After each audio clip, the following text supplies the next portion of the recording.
Good morning. Today I'd like to talk about the present situation in the international arena, the international sphere.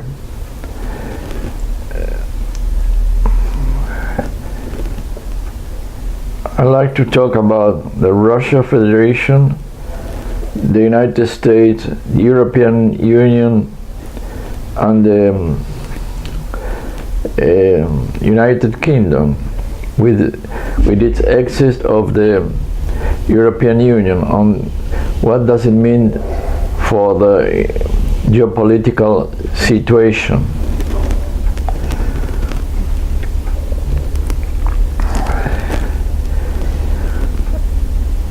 First of all,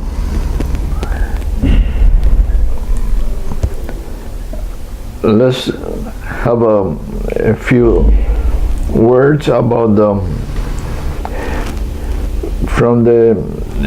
about the exit of the UK from the European Union. Well, from the geopolitical view, it changed some balance, in the sense that the UK was some sort for the United States like a pied-à-terre in the continent.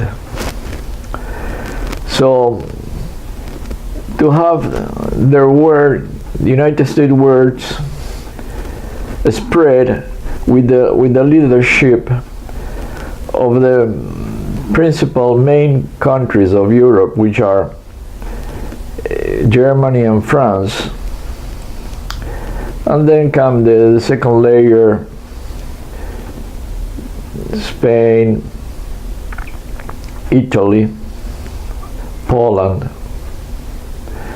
and then the lesser ones, the so-called Visegrad countries in Central Europe. Now, that kind of approach into the European Union is gone. So the United States, although it always had bilateral relations with France and Germany and all other countries, but having the UK in Europe, it helps them, because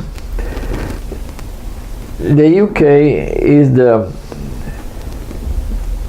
principal allied from the United States. I mean, the United States is sort of the daughter of the UK. And since we think a little bit about the last few presidents of the United States, with the section of Obama, which is origins from Africa, and his mother was white, of course. I had a very interesting description of Obama policies by Alexander Dugin in the year 2009, which he make a symbolic reference about his Mr. Obama's origins, and what Mr. Obama said prior being president of the United States. Talk about so many things that the whole world was waiting for. And Mr. Duggan said that might be his heritage from Africa, in a symbolic way that represents the hopes of former colonial countries and third world countries. And then, of course, the view of the Russian Federation and, in a sense, China, but he didn't speak much about China. And in the other side, his mother was white Anglo-Saxon. So he said he was curious. I'm referring Mr. Duggan brief talk about Mr. Obama in the year 2009. I have it recorded in 2009. And the other side, symbolically, might be the WASP, white Anglo-Saxon Protestants. So he wondered what side of this person might prevail. So we know now that prevailed his mother's side in Mr. Alexander Duggan reference. So he did everything that the establishment expected him to do. And of course, that will never repeat again. History doesn't repeat again, but probably the next president of the USA will be Mrs. Clinton or Mr. Trump, who knows. But chances are that the establishment will support Mrs. Clinton, which is in the international sphere, she is a very dangerous person. I remember when she said that, referring to Iran, that they have to be very careful because the United States might obliterate them. So, and then she laughed when Gaddafi's death. He said, Vini Vidi, and Gaddafi died. The Roman expression letter Vini Vidi Vincis. Well, that gives us a clue about her personality.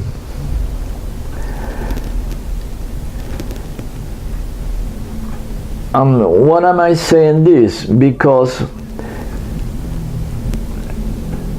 the next president will not have the help of the UK within Europe. Of course, they always be close allies,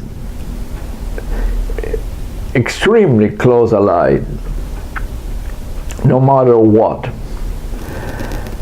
And that's something that I'm thinking about. I'm talking from Argentina. I remember the Falklands Malvinas War in the year '92, and the generals in this country didn't understand that sort of closeness between the UK and the United States. And the United States always will side with the UK, and in last resort will tell them directly what to do. They didn't need it. They didn't do it in that war because because it wasn't needed. But in Europe,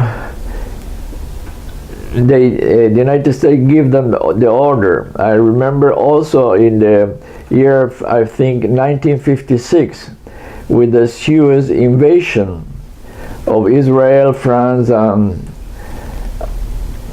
the UK. And I think was President Eisenhower. He gave them the order to withdraw. So in that sense, the UK will always be very, very close to the USA. But United States will need the support of other countries that already have, which is Poland, Romania, in a lesser degree some other countries like Slovakia, Czech Republic, and Bulgaria in lesser degree. But Romania so far and Poland, they are very much aligned with the USA, and of course Ukraine, which are the leadership of the Ukraine are practically marionettes, puppets from the USA, of course.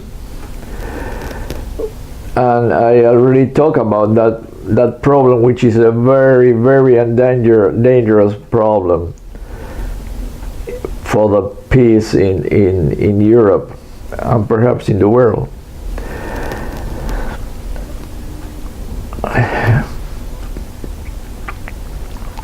And so we will see change in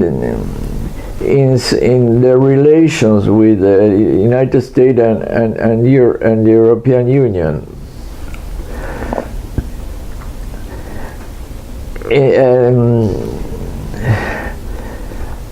We have to think about what will happen with the Ukraine, which perspective they have. I think they're practically none, but they hope with the new situation European Union may need them.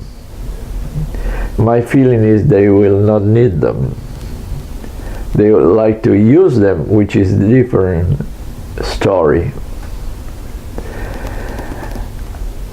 And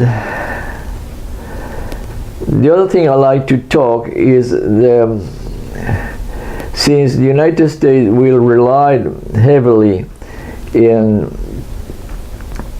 Poland and in Romania with the anti-ballistic missiles defense systems, the Aegis in land, which is very, very dangerous existential threat to the Russian Federation, because those places, they can launch cruise missiles, and they are very, very close, and they can launch cruise missiles instead of to the missile defense to attacking Russia with nuclear warheads. And those missiles are very difficult to detect when they are launched, because larger missiles, they have a longer boost time, and those are detected when their engines are started. They have produced a strong signal, and it takes some few minutes sometimes, and they are detected by the satellites and they alert the systems. But in Europe, having those cruise missiles arms, whatever they signed, they are not treaties, and those are papers. History shows us. It sometimes helps a little, but in English they have an expression, when the chips are down, everything is forgotten. So these are the dangerous situation. And then I like to say a few words about Europe. So England's retreat to her old position outside the continent, trying to influence the continent, try to divide and control the continent, but history changed a lot. So it seems that Germany and France, they are very close so far, because the Germans and the French and the northern countries are very, very different peoples, and the Central Europes and the Mediterranean Europes, they are different cultures, which are very difficult. They are almost incompatibility of cultures. The Scandinavians are so different, the way they think and they act, from the Mediterranean countries, and they have problems understanding each other. Even within themselves, they have some difference, but not very very large difference, but they might have regional rivalry. There might be different cultures on way of behaving sometimes.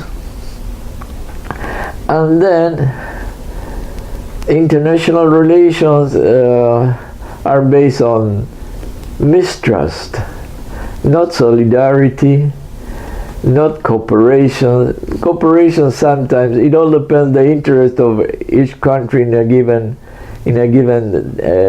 situation. But to have Germany very powerful is not the interest of UK, is not the interest of the United States, of course. And Germany is reviving its heritage that she cannot hide.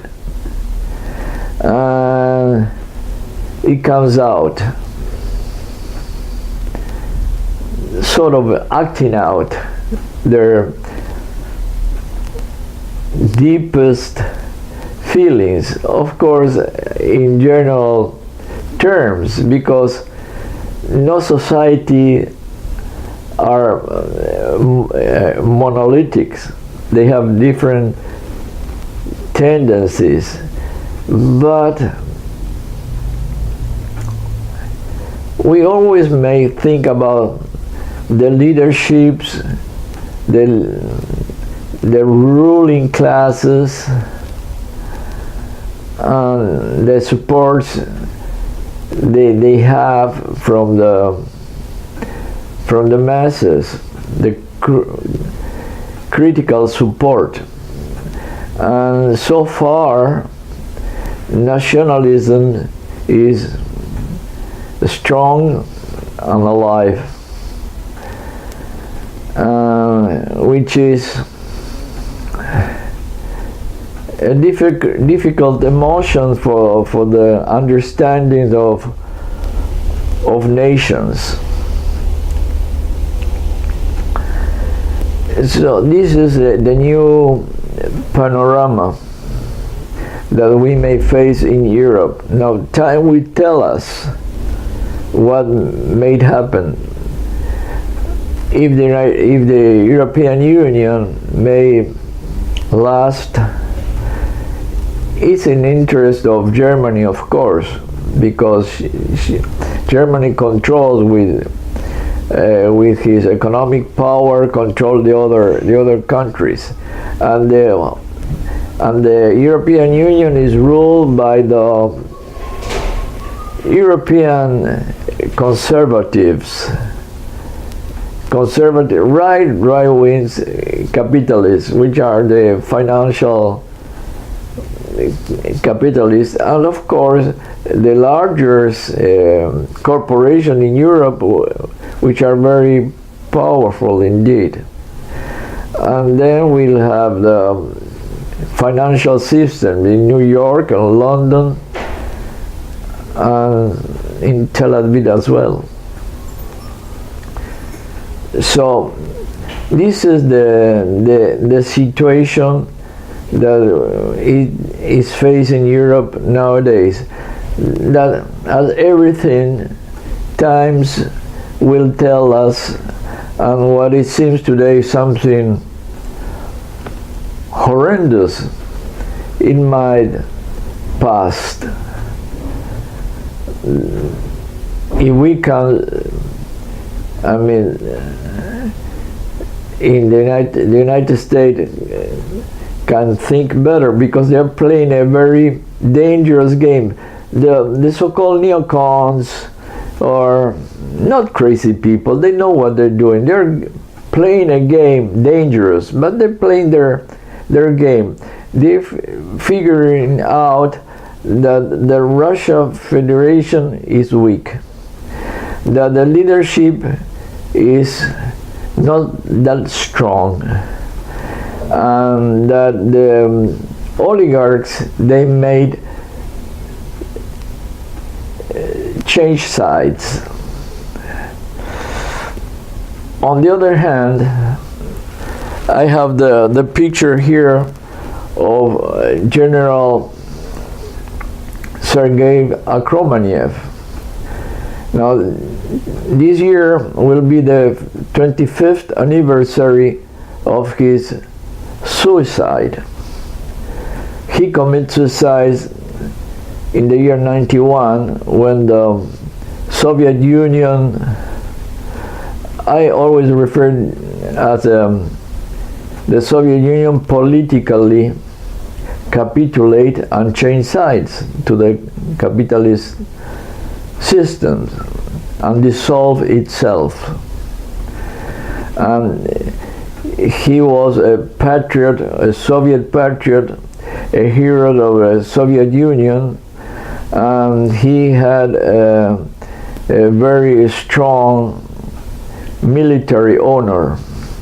And what I'm saying this, because he represented an army, the Krasny Army, the Red Army, and the Russian Army that fought, always fought, and never surrendered. Now, the big question is, will the armed forces of Russia de facto surrender to the pressure of the United States? Well, that's the game they're playing, the United States. And the Russian, with his commander-in-chief, is trying to defend their position the best they can. They tried everything, like the commander-in-chief said lately in a press conference.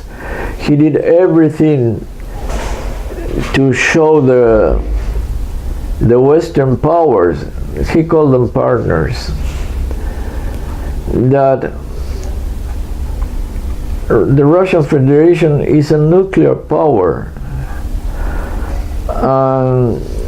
He said that he don't know how another way to tell them, because they seem not to get it. Well, these are the situations today. Syria problem is not an existential problem for the Russian Federation. It's a big problem. The Middle East is a big problem. But the existential problem are the missiles close to their boundaries. They don't give them, they have about less than 10 minutes to hit their targets. That's an existential problem. It all depends how strong is the leadership of the Russian Federation, and how wise is the leadership of the United States. The European Union, so far they followed the United States orders or directives.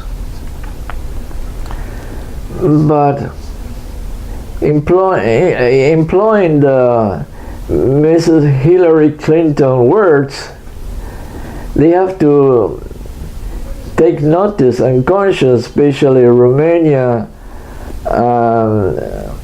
and Poland, that all those places where their missiles are placed might be obliterated, and then we'll see what happens. So that's the difficult situation. Economic problems, the energy problems, those things, they might be settled. And the other thing I like to talk is that time for the Russian Federation is not in its side. So the commander-in-chief said, the president said that he doesn't want a new Cold War. Of course, Russia cannot face a new Cold War. Russia is a big country, is powerful country, but the economy is about the same like Germany or Italy or Brazil, almost about the same size. And the economy of USA is 4 times larger. So cannot sustain a Cold War and cannot sustain a large army. It's already large enough, but it's not enough to stop a combined assault on its country by NATO forces, not the forces, but the navies of the NATO all together and the air forces of the NATO all together, plus the strategic weapons of the United States, the Volksdefense of France, the Trident submarines of the UK, the atomic bombs that are on bases, on land-based, rent bases on Italy, Belgium, Germany, and Turkey. The 300 atomic bombs, the nuclear forces of Israel, which will side with the United States. So time is not on the Russian side. So all those things, from my point of view, should be settled now.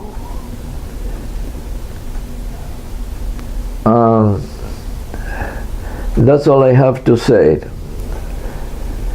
So I like to say a few words in Russian. Добрый день, Russian, дорогие друзья, Russian друзья. К сожалению, я не мощно говорю по-русски, потому что я по-русски не говорю хорошо. Но мне очень нравится русский язык. Спасибо и до свидания. For my English speaking people who happen to watch my videos, I say thank you very much and goodbye.